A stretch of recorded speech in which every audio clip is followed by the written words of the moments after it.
माहिती मनोरंजनाचा खजिना विविधा. गीत संगीत संवादाचा अनोखा संगम विविधा. तुमच्या सोनेरी क्षणांचा सोबती कार्यक्रम विविधा. विविधा विविधा. हाय, हॅलो, नमस्कार. आनंदात आहात ना? आनंदात असालच, पण नेहमीसारखंच सांगते की सुरक्षित राहा. तुमचं सुरक्षित राहणं हे तुमच्या कुटुंबासाठी खूप महत्वाचं आहे. आज आपण खूप महत्वाचा विषय आपल्या कार्यक्रमात बोलणार आहोत. गर्भधारणेचे 9 महिने बाहेरून शांत दिसतात, तरीही गर्भातील बाळासाठी हा अतिशय धावपळीचा काळ असतो. हे अलीकडे आपल्या सर्वांना उमजलंय, पण कितपत समजलंय, कळलंय, पण आपण त्याच्याकडे कितपत वळलो आहेत? या सगळ्या गोष्टी किती गंभीर आहेत? काही गोष्टींचा मूळ अर्थ काय असतो? आपल्याला नेहमी आपली आई, आजी असं सगळ्याजणी येऊन काहीतरी सांगत राहते, पण ते आपल्याला पटत नाही. कारण त्यामागचं काय कारण आहे, खरं तर हे त्यांना आपल्याला सांगता येत नाही, किंवा त्यांनाही ते तसंच माहित असेल. पण याच सगळ्या गोष्टींचा अर्थ आज आपण बोलताना माहिती करून घेणार आहोत. आणि आपण या सगळ्या गोष्टीला इतकं गंभीर का घेतलं पाहिजे हेही आज तुम्हाला कळणार आहोत. त्यातली लहानातली लहान गोष्ट किती महत्वाची असते. आपलं विचार करणं, आपलं स्ट्रेस घेणं, किंवा आपण काय वागतो आहे त्याचा परिणाम कसा काय आपल्या भविष्यावर पडू शकतो, ह्या सगळ्या गोष्टी आज तुम्हाला कार्यक्रमात ऐकायला मिळणार आहेत. आज आपल्यासोबत इतक्या सगळ्या गोष्टीवर छान संवाद साधायला आलेल्या आहेत डॉक्टर ऐश्वर्या अंबाडेकर. नमस्कार मॅडम, कार्यक्रमात आपलं खूप खूप स्वागत आहे. नमस्कार श्यामली. मी लगेच आपला पहिला प्रश्न विचारते. सारस प्रेगा वर्ल्ड ही संकल्पना कशी आणि कोणत्या प्रेरणेतून जन्माला आली? सारस प्रेगा वर्ल्ड खरं तर श्यामली सांगायचं झालं तर हा एक स्वतःचा अनुभव आहे. म्हणजे गेल्या 20 वर्षापूर्वी ऍक्च्युली एक पुस्तक माझ्या हाती आलं होतं आणि त्यातली एक ओळ ही खरोखर माझ्या मनावर ठसल्या गेली. ती ओळ मी तुला सांगते. त्या पुस्तकात असं लिहिलं होतं की साधी भाजी किंवा एखादी वस्तू मार्केटमधनं आणायची झाली तरी पण आपण त्याला अक्षरशः अगदी खूप तावून सुलाखून बघतो आणि मगच ती घरी आणतो. बरोबर. मग जेव्हा एक जीव जन्माला घालायचं आहे तर मग त्याच्यासाठी तयारी करायला नको का? आणि या वाक्याने कुठेतरी एक खरंच वादळ आणलं. आणि मग ज्या वेळेला वैद्यकीय क्षेत्रात असल्यामुळे कुठेतरी हे गायनेक डिपार्टमेंटमध्ये बघताना जेव्हा स्त्रियांना मी बघितलं त्यावेळेला एक गोष्ट जी लक्षात आली की आज मेडिकल फॅसिलिटीज भरपूर आहेत, मेडिसिन्स पण भरपूर आहेत, पण त्या गर्भवतीला भावनिक आधार जो हवा असतो किंवा तिला जी मानसिक शांतता हवी असते, म्हणजे तो एक सपोर्ट सिस्टीम जी हवी असते, त्याचा कुठेतरी अभाव आहे. आणि सायमल्टेनियसली मार्गदर्शनाचा पण अभाव आहेच. जसं तुमच्या बोलण्यातून ऐकलं की आई आजी जे सांगते ती आजची नवीन पिढी, राईट, त्यांना काहीतरी रिझनिंग लागतं आणि ह्या रिझनिंग मध्येच कुठेतरी त्या जेव्हा सांगतात तेव्हा ते ऐकायचं की नाही ऐकायचं हा प्रश्न पडतो. आणि मग ह्याच्यातूनच कुठेतरी त्या वादळाने ऍक्च्युली सुरुवात केली की ठीक आहे, गर्भवतींना आधार द्यायचाय, भावनिक आधार द्यायचे, मार्गदर्शन द्यायचंय, आणि तिथून सारस प्रेगा वर्ल्ड ह्याची निर्मिती झाली. अच्छा. आणि तुम्ही जसं म्हणालात की हो त्या सांगतात, पण त्या अशाही म्हणतात की जुने लोक जे सांगतात त्या तुम्ही आजकालच्या मुली बिलकुल ऐकत नाही, पण त्याचं रिझन खरं तर कोणालाच माहिती नसते. मग यासाठी आपण काय करू शकतो? ऍक्च्युली काय होतं, जुन्या लोकांनी ना, म्हणजे एन्शियंट पार्ट ऑफ इंडिया यांनी खरोखरच म्हणजे त्यांची दूरदृष्टी आणि त्यांचा विजन हा वाखाणण्यासारखा होता. कारण त्यांनी ज्या गोष्टी सांगितलेल्या आहेत त्या आजपर्यंत सुद्धा अगदी फॅक्ट म्हणून सायन्सनी सुद्धा शोधले. म्हणजे मी नेहमीच म्हणते की सर्चेस तर आधीच झालेले आहे, आता जे होत आहे ते फक्त रिसर्च होत आहे, म्हणजे संशोधनं होतात आहे. तर त्यातली एक गोष्ट मी सांगेल बेसिकली जी पोषणाशी संदर्भात आहे. म्हणजे जनरली आई घरात म्हणते की आता तू 2 जीवांची झाली बरं, आता तुला 2 जीवांसाठी खावं लागेल. बरोबर. आणि तुमच्या पिढीला असं होतं की मग 2 जीवांसाठी खावं लागेल म्हणजे मला दुप्पट खावं लागेल का? म्हणजे शी गेट कन्फ्युज्ड, कारण एकाच वेळेचं तिला जात नाही, त्यात विविध सवयी, आणि मग त्या केसमध्ये ती कन्फ्यूज होते की मग मी 2 जीवांसाठी कसं खायचं, काय खायचं. तर ऍक्च्युली 2 जीवांसाठी खायचं असतं, पण दुप्पट खायचं नसतं. त्याची न्यूट्रिटिव्ह व्हॅल्यू तुम्हाला इन्क्रीज करायची असते, रादर एनहान्स करायची असते, असा तो संदेश होता.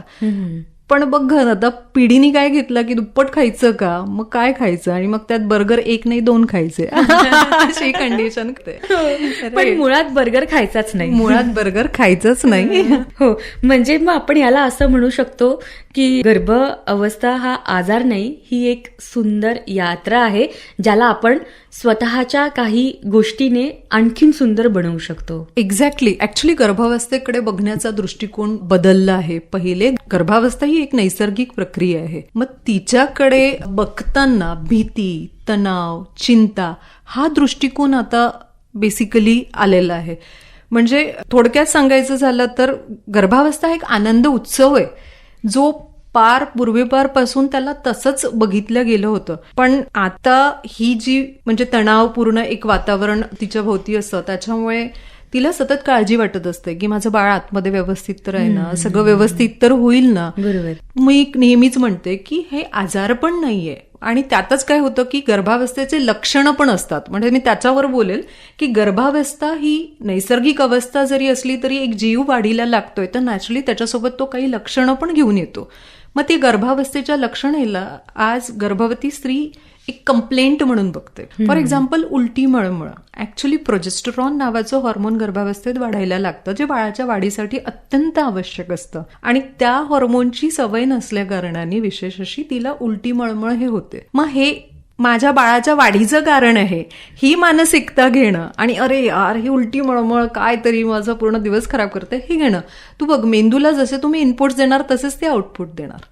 बरोबर. मग नॅचरली मेंदू तल्लक आहे, तुम्ही त्याला कंप्लेंट म्हणून बघितलं ना, मग तुम्हाला दवाखान्याच्या वाऱ्या वाढतील. अच्छा. पण त्याची जी एक्सेप्टन्सी आली ना, मग ती उलटी मळमळ होणारी जी दिवसभरात कदाचित 4 वेळा होणार असेल ना, ती ऑब्व्हियसली ती 2 वेळापर्यंत येईल. असं नाही मी म्हणत की नाहीच होणार, कारण ते लक्षण आहे. मग अगदी दर त्रैमासिक नुसार म्हणजे एव्हरी ट्रायमेस्टर अकॉर्डिंगली लक्षण आहे, जसं जसं गर्भाची वाढ होते त्याला समजून घ्यायचं आपल्याला आहे. म्हणून मी म्हणते की pregnancy is not a disease. मग आता यात्रा का म्हटली तर ऍक्च्युली बघ, आता तुला बाहेर कुठे फिरायला जायचंय तर तुम्ही आधी आयटेनरी अशा छान प्लॅन करता आणि किती एक्साइटेड असता रे, कारण यात्रेला जायचंय, आणि मग ती आयटेनरीज प्लॅन केली की त्याची तयारी होते, अक्षरशः छान आनंद असतो. मग असाच गर्भावस्था हा एक प्रवास आहे ज्याच्यामध्ये तुम्ही अगदी छान मार्गदर्शन घेऊन पुढे पुढे गेल्या तर ऑब्व्हियसली तुमच्या डेस्टिनीला जेव्हा तुम्ही पोहोचणार तेव्हा तो प्रवास तुम्हाला अगदी खूप सुखद आल्हाददायक झाल्यासारखा वाटेल. आणि हा प्रवास सुंदर बनवणं हे आपल्याच हातात आहे. एक्झॅक्टली. आपण काय विचार करतो त्यानुसारच ते आपल्याला आउटपुट मिळेल. अगदी बरोबर. मेंदू हा असाच आहे, तुम्ही इनपुट जे द्याल त्याच अकॉर्डिंगली तो आउटपुट देईल. आणि इतकं पॉझिटिव्ह विचार करणं हे खूप महत्वाचं आहे. अतिशय महत्वाचं आहे, कारण गर्भावस्थेमध्ये गर्भ ज्या वेळेला वाढत असतो त्यावेळेला पॉझिटिव्ह म्हणजे सकारात्मक विचार, आईचं विचारसरणी, तिचं सगळं काही म्हणजे तिचे फिलिंग्स, तिच्या भावना, तिचं सगळं काही बाळापर्यंत पोहोचत असतं. आणि म्हणून तिचा विचार हा सगळ्यात महत्वाचा, कारण तिच्या बाळाच्या मेमरीजवर म्हणजे जी अगदी सुरुवातीपासूनच चालू होते त्याच्यावर इम्प्रिंट्स होत राहतात, आणि मग ते इम्प्रिंट्स पुढे त्याच्या स्वभावात आपल्याला नंतर दिसतात. बरोबर आहे. राईट. या सगळ्या यात्रेसाठी फिटल प्रोग्रामिंग कसं काम करतं? सोप्या भाषेत आमच्या सखींना सांगायचं असेल तर कसं सांगता येईल? प्रोग्रामिंग म्हटल्यावर कम्प्युटर सारखं वाटलं ना काहीतरी, ऍक्च्युली ते आहेही तसंच. म्हणजे वैद्यकीय भाषेत जसं मी पूर्वी पण सांगितलं, संशोधनं चालूच आहेत. याला थोडक्यात सांगायचं झालं तर गर्भावस्थेत गर्भाच्या 2.5 लाख पेशी एका मिनिटाला, म्हणजे ज्या वेळेला त्याचं नर्वस सिस्टीम डेव्हलप होत असते त्यावेळेला दर मिनिटाला 2.5 लाख पेशी तयार होतात, आणि त्या पेशी एकमेकांना जुळतात, कनेक्शन्स तयार होतात. असं आपलं ब्रेन तयार होतं, त्याचे वेगवेगळे एरियाज तयार होतात, मग तो हिअरिंगचा असो, विजनचा असो, विचार करण्याचा असो, असा सगळंच. तर ह्याच्यासाठी फिटल प्रोग्रामिंगनी संशोधनपर तुम्हाला आज प्रूव्हिंग दिलेलं आहे की इट इज अ प्रूव्ड. म्हणजे फिटल न्यूरोसायन्स बेसिकली आणि फिटल सायकोलॉजी गर्भाचं मानसशास्त्र आज जागतिक लेवलवर जितके पण शोध करते त्यांनी शोधलेलं आहे की हे वायरिंग जुळतात कसे. मग हे वायरिंग जुळतात, मग ते एरियाज वेगवेगळे कसे तयार होतात आणि ते कसे काम करतात, त्याच्यावर इफेक्ट करणाऱ्या गोष्टी कुठल्या. म्हणजे स्पेशली गर्भावस्थेत जर सांगायचं झालं तर डीएनएज बद्दल तुम्हाला माहिती आहे. डीएनएज यावर काही स्विचेस असतात जे ऑन ऑफ होत राहतात, आणि हे थ्रू आउट प्रोसेस आहे, म्हणजे गर्भावस्थेत पण ते ऑन ऑफ होत राहतात. मग ह्याच्यावर इफेक्ट करणारे घटक कोणते, तर आई जे खाते, आई जे विचार करते, तिच्या भावना, तिचा टच, या सगळ्या गोष्टींचा एकत्रित परिणाम त्या डीएनएच्या स्विचेसवर होत राहतो आणि त्या अकॉर्डिंगली ते ऑन ऑफ होत राहतात. मग फिटल प्रोग्रामिंगने ही गोष्ट संशोधनपूर्वक अशी ती गर्भवतींसमोर मांडली आहे की बघा तुम्हाला काय हवंय नेमकं. ठीक आहे, म्हणजे आई काय खाती आहे त्या अकॉर्डिंगली तिच्या बाळाच्या चॉईसेस पण तयार होतात. अच्छा. म्हणून मग तिने खाताना कशा पद्धतीने कुठलं अन्न घ्यावं, मग घरचं ताजं गरम अन्न घेतल्याने काय फरक पडतो आणि तेच जर बाहेरचं आपण खातोय तर काय फरक पडतो, हे सगळं फिटल प्रोग्रामिंगनी सायंटिफिकली प्रूव्ह करून दिलेलं आहे. ऍक्च्युली फिटल प्रोग्रामिंगची व्याप्ती खूप मोठी आहे, पण एक मी सांगेल आणि हे बऱ्याचशा गर्भवती पण सांगतील की एखादा सॉन्ग तुम्ही रिपीटेडली ऐकत असाल तर त्या सॉन्गला गर्भ हा नंतर जन्मानंतर पण रिस्पॉन्ड करतं. म्हणजे अक्षरशः तो खूप रडत असला ना तर ते सॉन्ग आईनी पुन्हा गायलं तर तो लगेच शांत होत. त्याही व्यतिरिक्त सांगते, म्हणजे हे तर बऱ्याच जणांना माहितीये पण जे माहित नाहीये ते सांगते. म्हणजे एखादी स्टोरी जर तुम्ही रिपीटेडली वाचत आहे प्रेग्नन्सीमध्ये, गर्भावस्थेनंतर ज्या वेळेला मूल बोलायला लागतं त्यावेळेला त्या स्टोरीचा अर्धा पार्ट सांगा आणि उर्वरित पार्ट ती बाळ पूर्ण करतं. हे इतकं सुंदर असतं, असं कोणी छान प्रेमाने बसून सांगितलं तर तो जो प्रवास आहे तो थोडा सोपा होतो.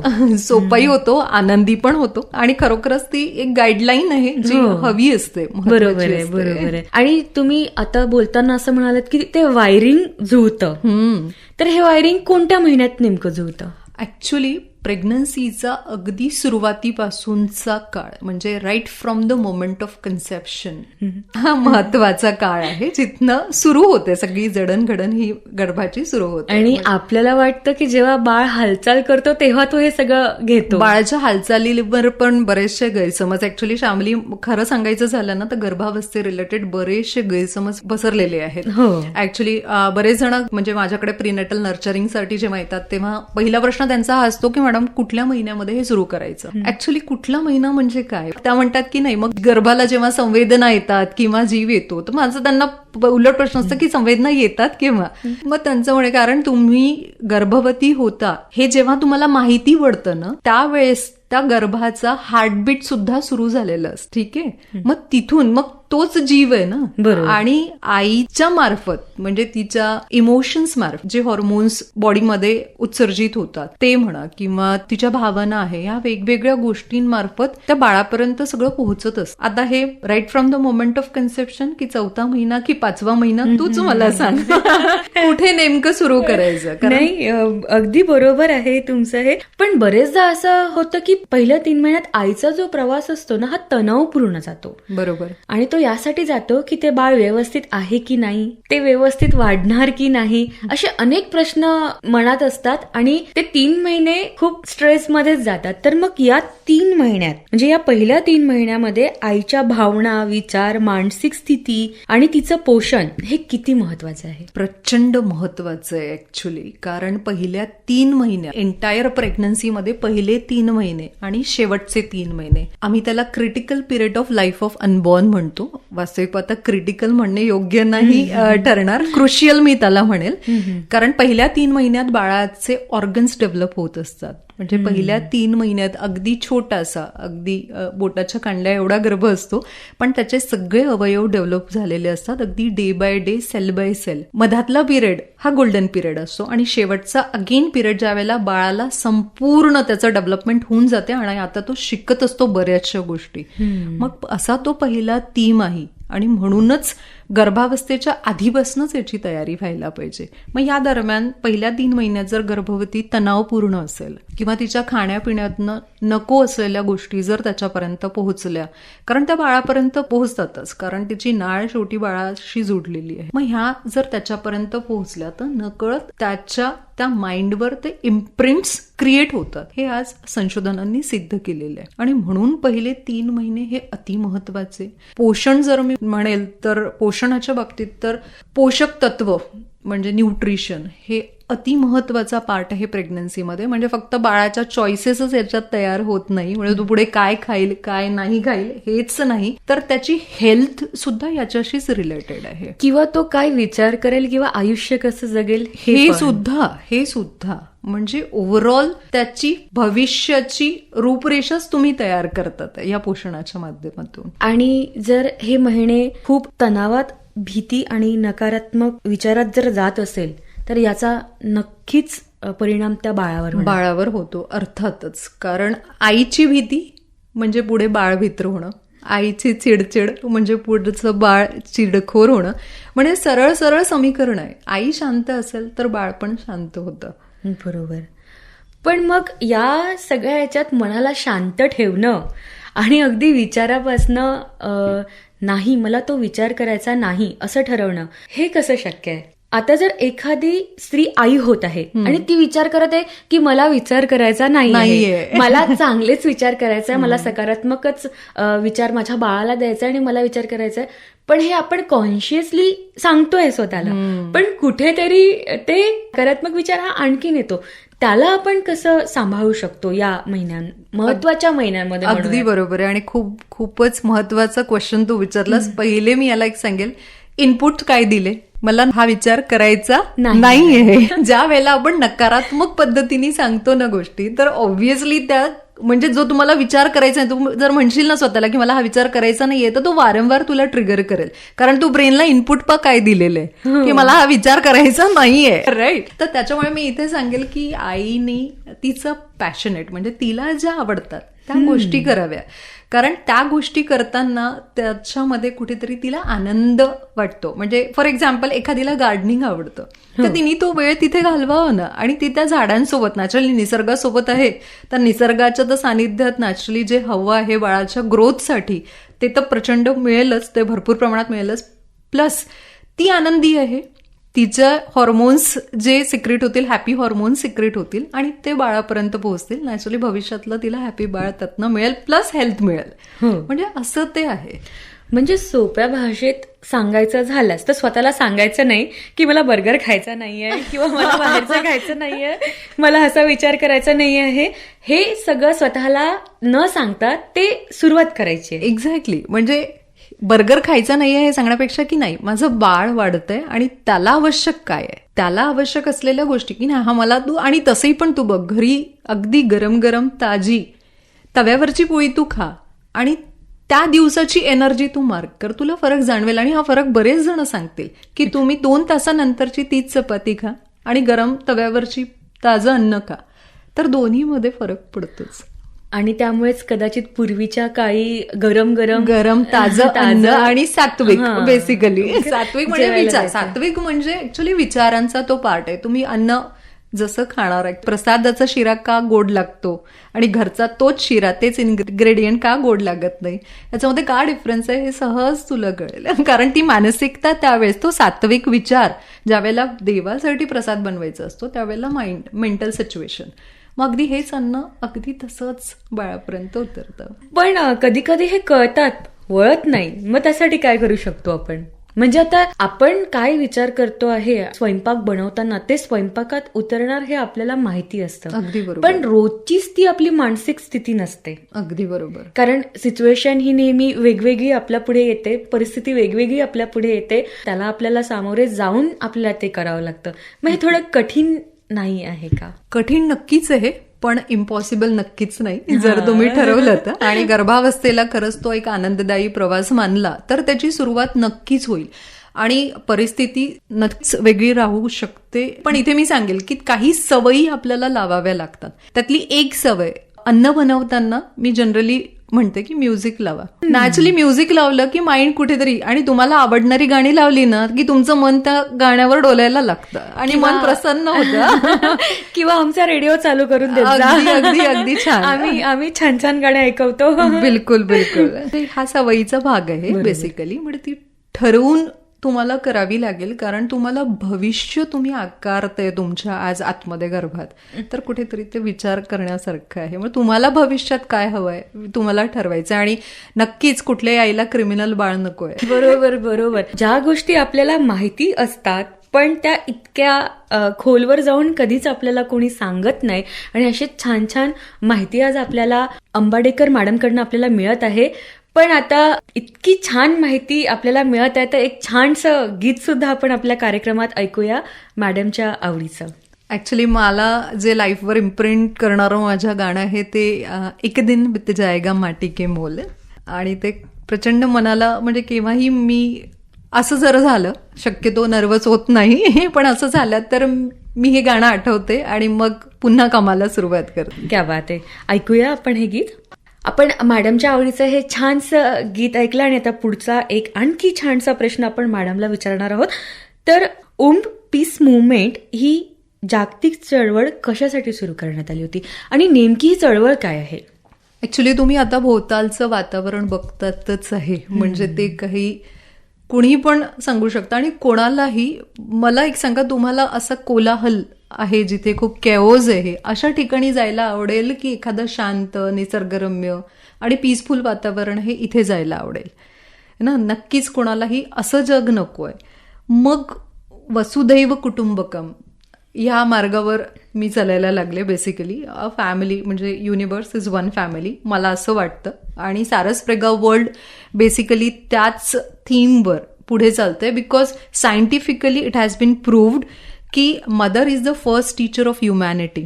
आणि बाळ भाषा शिकण्याच्या आधी पण तिचा हार्टबीट, तिचा स्पर्श, तिचे इमोशन हे सगळं आधी तो आत्मसात करतो.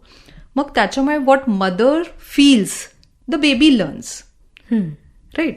मग इफ शी फील्स कंपॅशन तर नॅचरली त्याची परिणिती बाळ सेफ वर्ल्ड म्हणून असं अनुभवतं की द वर्ल्ड इज सेफ. म्हणजे if she feel calm the baby learns trust, आणि इफ शी फील्स लव्ड म्हणजे तिला प्रेमळ वातावरण मिळालं की मग बाळ कनेक्शन हे फील करतं. तर त्याच्यामुळे naturally peaceful womb is equal to peaceful citizens of India असं ते नक्कीच तयार व्हायला मदत करेल. म्हणून वुम पीस मुवमेंट सारसप्रेगा वर्ल्डतर्फे सुरू केलेली आहे. आणि म्हणूनच जागतिक उपक्रम येणाऱ्या वर्षामध्ये 2026 हे रिव्होल्युशन्स राहील in the history of pregnancy. हा सारसप्रेगा वर्ल्डतर्फे किंवा माझ्यातर्फे एक प्रॉमिस आहे तुम्हाला. Full womb creates peaceful citizens. सारसप्रेगा वर्ल्ड मार्फत आणखीन कोणते उपक्रम राबवण्याचा आपला मानस आहे? म्हणजे एक छान आई आणि एक छान आईचं छान बाळ खरं तर जन्मायला आलं पाहिजे, हा तुमचा हेतू आहे. हे इतक्या सगळ्या बोलण्यात तर आम्हाला कळलंच आहे. आणखी काय उपक्रम राबवणार आपण? वूम पीस मुवमेंट ही तर एक आहेच, प्लस येणाऱ्या वर्षात एक सरप्राईज गर्भवतींना माझ्याकडनं मिळणार आहे. ते म्हणजे माझं पुस्तक जे तिच्या न्यूरो हॉर्मोनल रिलॅक्सेशनसाठी आणि मदर बेबी बॉन्डिंगसाठी आहे. That will be a surprise for the new year. त्याच्यानंतर प्रीनेटल मेंटल वेलनेस असे या विषयावर काही जागतिक उपक्रम मी घेण्याचे योजिले. त्याच्याचमुळे म्हणून मी बोलली की 2026 will be revolutions in the history of pregnancy. असे इंटरनॅशनल काही कोलॅबोरेशन्स आहेत. त्यानंतर प्रीनेटल वेलनेस रिट्रीट्स असे काही कार्यक्रम घेण्याचे आहेत. पुढचं वर्ष पण मात्र नक्कीच नक्कीच. पण आता आपण आपल्या कार्यक्रमाच्या शेवटच्या टप्प्याकडे आलेलो आहोत आणि आता आपला शेवटचा प्रश्न असणार आहे हा. असं म्हणू शकतो का आपण की ज्या महिला पहिल्यांदा आई होणार आहेत आणि ज्या आई झालेल्या आहेत त्यांना एकच गोष्ट जुळवून ठेवते? अगदी बरोबर आहे, ठेवते. मग ज्या महिला पहिल्यांदा आई होणार आहेत आणि ज्या आई झालेल्या आहेत, ज्यांचे बाळ 6 महिन्याचे आहेत, 1 वर्षाचे आहेत किंवा 2 वर्षाचे आहेत असं आपण गृहीत धरूया, त्या सगळ्या आयांसाठी तुम्ही काय संदेश द्याल? एकाच वाक्यात सांगते, the greatest gift you can give your child is the life long health. ठीक आहे, म्हणजे ही फक्त एक वाक्य नाहीये, हा एक गहन अर्थ आहे. म्हणजे गर्भवती असताना सुद्धा एव्हरीबडी म्हणजे प्रत्येक आईला असं वाटतं की आपलं बाळ हे हॅपी आणि हेल्दी असावं. बरोबर. आणि गर्भावस्थेनंतर सुद्धा म्हणजे ज्या वेळेला मूल ते वाढतं तेव्हा सुद्धा प्रत्येक आईची हीच इच्छा असते की माझं बाळ हॅपी आणि हेल्दी असावं. मग ह्याच्यासाठी प्रयत्न करणं तिच्या हातात आहे, तिच्या पार्टनरच्या हातात आहे आणि प्लस कुटुंबाच्या पण हातात आहे. कारण कुटुंबाच्या सपोर्ट शिवाय या गोष्टी घडणार नाही. बरोबर. तर त्याच्यामुळे आरोग्य ह्याच्यासाठी खूप महत्वाचं आहे. तर शेवटी मी एकच सांगेल, आपलं शरीर हे सर्वात मोठा डॉक्टर आहे जो आपल्याला सतत सांगत असतो. त्याचं ऐकावं आणि त्याचं बोलणं हे आपल्याला समजायला पाहिजे की तो सांगतो की कुठे चुकतंय आणि कुठे बरोबर होत. आणि तीच एक गोष्ट घेऊन आपण पुढे जाऊ शकतो आणि आपलं पूर्ण आयुष्य आपलंच नाही तर बाळाचं पण घडवू शकतो. बरोबर. म्हणजे आपण काय विचार करतो शेवटी त्याच्यावरच ह्या सगळ्या गोष्टी अवलंबून आहेत. बिलकुल. जैसा बोलोगे वैसा बन जाओगे. बरोबर. खरंच तुम्ही आलात की छान माहिती आमच्या सखींना दिली. आणि मी आमच्या सखींना नेहमीच सांगते की आनंदित राहण्याचा मार्ग हा स्वतःनी शोधावा. कारण आपण आपल्या कुटुंबाला आनंदित ठेवतो, आपल्या मुलांसाठी आपण ते कसं आनंदित राहतील हे विचार करून त्यांच्यासाठी काहीतरी करतच असतो. पण कुठेतरी मग ते विसरून जातो की स्वतः सुद्धा स्वतःला आनंदित ठेवू शकतो. अगदी बरोबर आहे. स्वतःचा वेळ हा अति महत्वाचा आहे आणि गर्भावस्थेत तर तो जास्त महत्वाचा आहे, ज्याला माइंडफुलनेस पण म्हणतात. म्हणजे मी शेवटी सांगेल की माइंडफुलनेस हे तिच्यासाठी स्वतःसाठी वेळ देणं, जो ऍक्च्युली तिला स्वतःला आत्मविश्वासाने परिपूर्ण करतोच, प्लस तिच्या येणाऱ्या बाळाला सुद्धा तो आत्मविश्वास देतो. बरोबर. त्याच्यामुळे हे महत्वाचं असतं आणि तो बाळाशी जोडतो पण कुठेतरी, आणि म्हणून ते आवश्यक आहे. हो. आणि खरंच तुमचं मनापासून खूप आभार. खूप खूप धन्यवाद. पुन्हा भेटूया. तोपर्यंत तुम्ही आमचं आकाशवाणीचं अमरावती केंद्र ऐकत राहा. नमस्कार. माहिती मनोरंजनाचा खजिना विविधा. गीत संगीत संवादाचा अनोखा संगम विविधा. तुमच्या सोनेरी क्षणांचा सोबती कार्यक्रम विविधा. विविधा विविधा.